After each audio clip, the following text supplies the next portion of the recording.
How's everyone out there? Today it's Friday afternoon. Bob's back.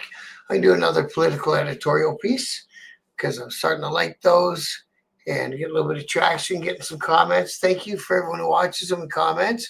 I do the YouTube and the TikTok at the same time, so I am going to keep it short because I can't go past 10 minutes on TikTok anyway. So today I am going to talk about our sitting governments happiness, it seems, to use the back to work legislation to end strikes that they find inconvenient. So, back to work legislation, way back when it was brought around, it wasn't supposed to be used that often. Um, it was supposed to be used, I think if I recall, they were going to use it for serious stuff, safety related stuff, you know what I mean?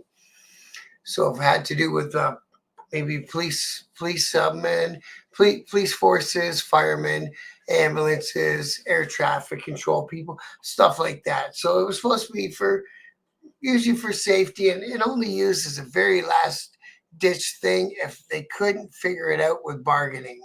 So that's what it was always supposed to be about. And of course, nothing stays the way it's supposed to be about.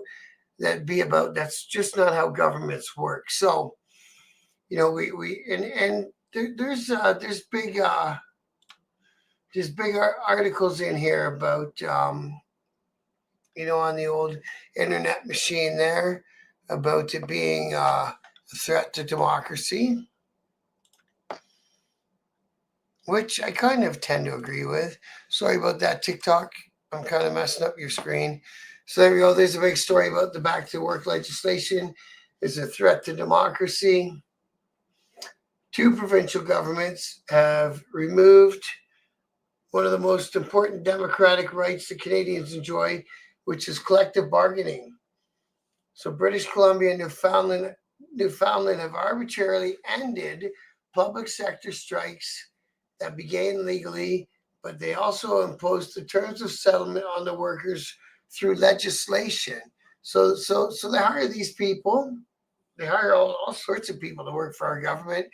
Um, I always used to be the big myth was, oh, you work for the government, you got it made, everything's smooth, but it's not like that anymore. For I know in the post office and stuff like that, they'll hire as many part-time people as they can. They skip all the pension stuff, they skip all the benefit stuff, they skip everything. So they make a whole bunch of people work, 30-hour weeks rather than having a lesser amount of people working 40-hour weeks and having all their benefits and all this stuff. And then there was a point in time in Canada's history where unions honestly got too big. The auto industry is what I'm thinking about when I say this, and kind of in the long term end up costing us jobs. And the car makers, they shut down plants. They just said, well, then we're not making it in Canada anymore. We can't afford to pay your people. It was back then in the 30s an hour and build this car. And we can have the same car built in Mexico so after a while, the unions got too big, too pushy, and they started costing people jobs. I'm not saying that's the case of these government employees, because like I say, in my opinion, on the government employees, it started out, a government job was a great job. Like I say, they changed everything as they do, as they go. And they use part-time people and people with no benefits, people that maybe can't even become a member of the union because they don't work enough hours. They keep all that in mind, you know what I'm saying? And so when the airline tickets, I thought it was only a couple times they've used it this year, but no, it's been a few times that they've used it. So when the airline ticket people at the counter there, they were going to go on strike, and they squashed that before the strike even became a strike because it was going to interrupt travel and interrupt a lot of money being made. And it seems to me that people have more of a right to do things when it's not interrupting somebody's income, whether it be a company or the government or whatever. You know what I'm saying? So There was that one.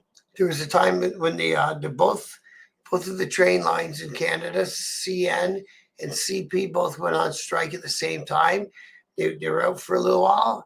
It was costing too much money. Bam, back to work legislation, and back to work they went. And then just recently, Canada Post, they went on strike, and they didn't want to strike at Christmas. You know what I mean? And bam, back to work legislation again. So I guess basically being in a union, it doesn't seem to mean much anymore.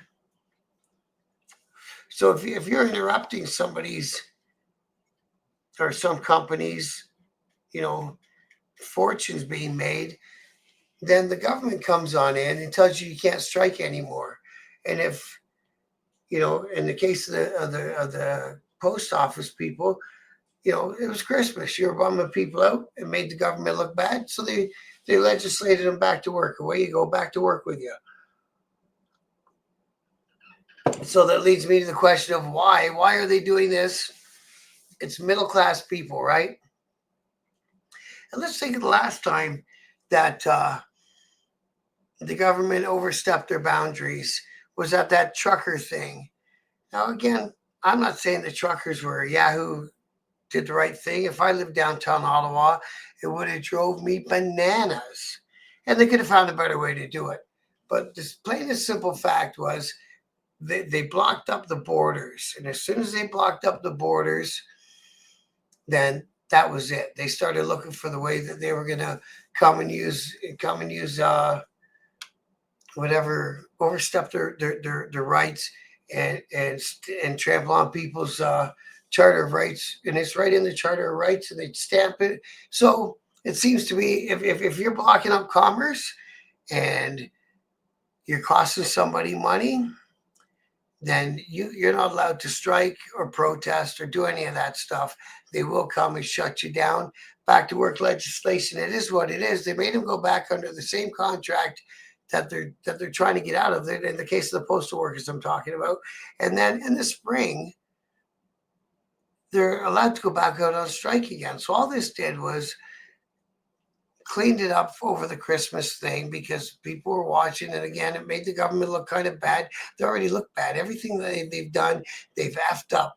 They're just not, they're swinging and they're just getting the nick of the, you know what I mean? They're not hitting. They just haven't, even way back when they legalized all the marijuana stuff in Canada. It was supposed to be so that the little guy could get in the legal market. And what did they do right away? They messed that up. The only people that can get in the market is people that have, you know, a bunch of credit behind them or a bunch of finances behind them, backers. And in the end, all the people that they wanted out of the industry, i.e. what they call organized crime, they're the ones in the industry with a front man. And there's nothing they can do about it. They messed that one up again too. Way to go. So that's what I got. I got the right to strike in Canada. You only have that right if you're not costing either A, a lot of money, or B, the government to look bad. If you're not doing any of those things, I've seen people on picket lines out there for 8 months and they're not in the news, and, you know, they're only costing, I guess, that one company money. And hey, that's okay. But if you're in a union that's employed by the government, if they don't want you on strike, they're going to order you back to work. And if you're in a union, like for the trains, they're not QP. They're probably Teamsters, right? And again, they were costing money, back to work with you. So that's what it is. You got some rights in Canada, as long as you're not costing anyone who's more wealthy than you are any money. So that's what I got for today. They're trying to crush our middle class. I don't know why. They're working on it. They're almost there. Let's not let them. You know, let's hope that this election comes sooner rather than later. And that's what I got for today. Thanks for watching my videos. Good night and much love and respect.